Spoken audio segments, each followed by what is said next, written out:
What's up guys, welcome back to the channel. Today we've got another installment of Build Biology where we'll be looking at my custom built 3-piece BBS RS2s on my GTI.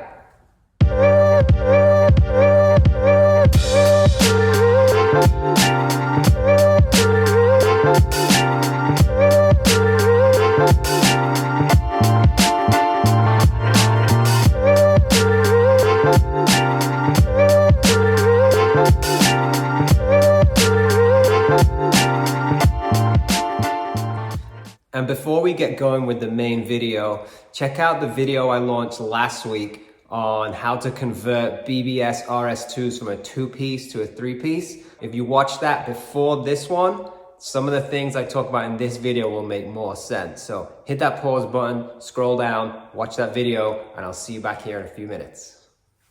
So now you've watched that video, let's talk about the stance and the fitment of my GTI. Now, before we even talk about the wheels, I knew the look I was going for. I wanted to run a square setup. I wanted to sit fender to lip when I air the car out, which meant I had to run stretch tires.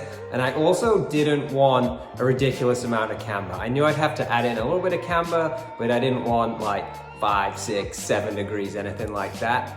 And also because I wanted to run a stretch tire, I needed a wide enough wheel where I could still run a decent width of tire and still get stretch. So having owned multiple different sets of wheels on this car, knowing the car, knowing how the body lines work, I knew the overall size I wanted to go with was an 18 by 9.5 with an offset of 35.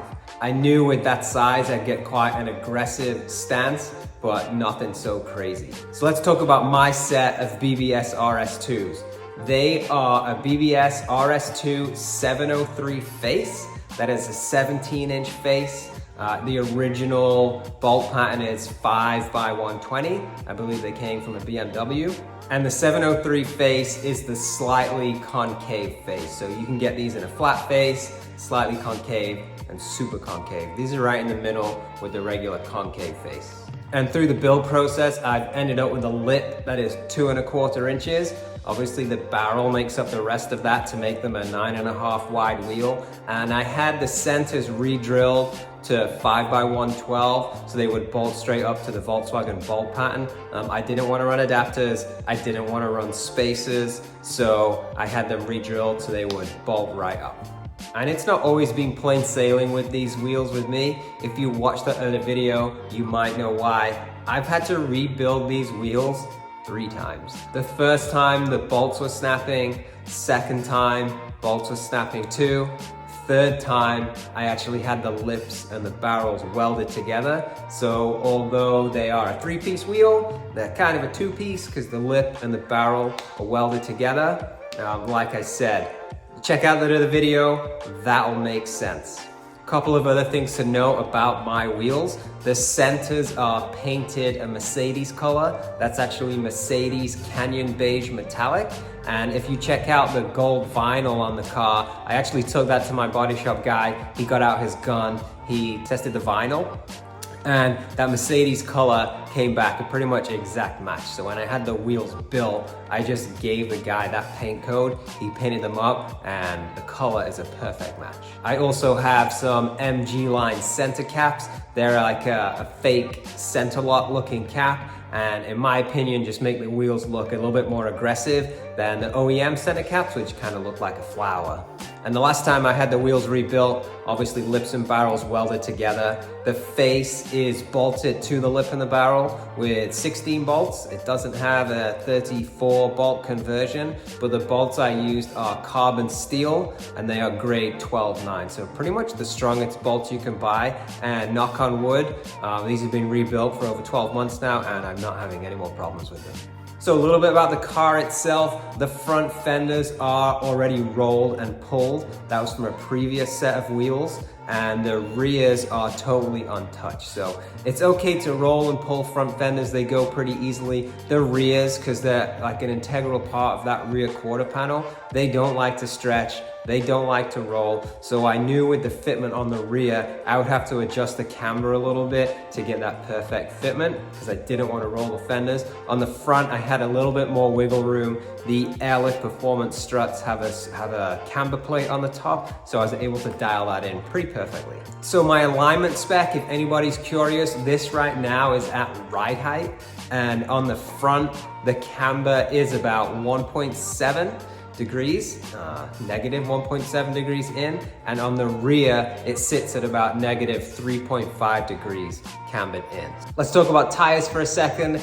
These are the Toyo Proxy Sport. They're the summer tire, not the all-season tire. They are a 215, 40, 18. Now, in my opinion, on a 9.5 wide wheel, that's a decent amount of stretch. Nothing too crazy, never blown a bead off, anything like that, but it gives it a really nice stretched look.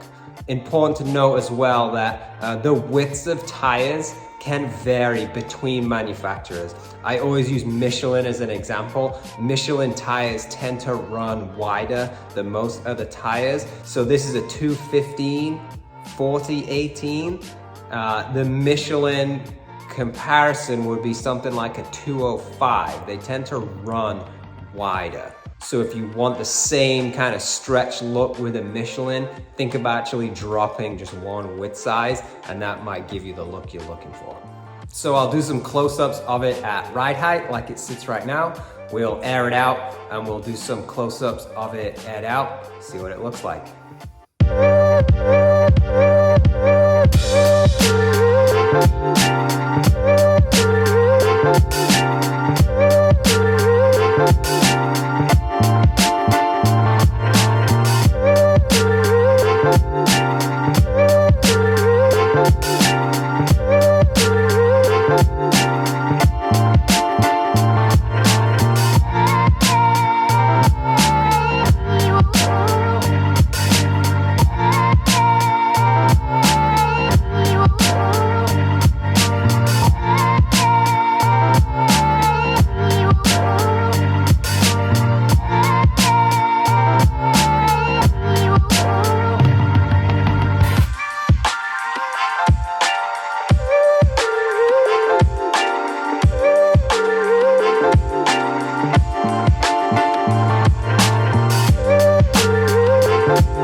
Okay guys, I'm gonna wrap this one up there. Thanks again for watching. If you've got any questions about wheel fitment on any modern Volkswagen, Mark 4, 5, 6, 7, 8, Passat, CC, Jetta, let me know, drop me a comment, and I'll see if I can help you out. And if you like this comment and you wanna see more, hit that subscribe button, hit that like, hit that share button, and I'll see you next time.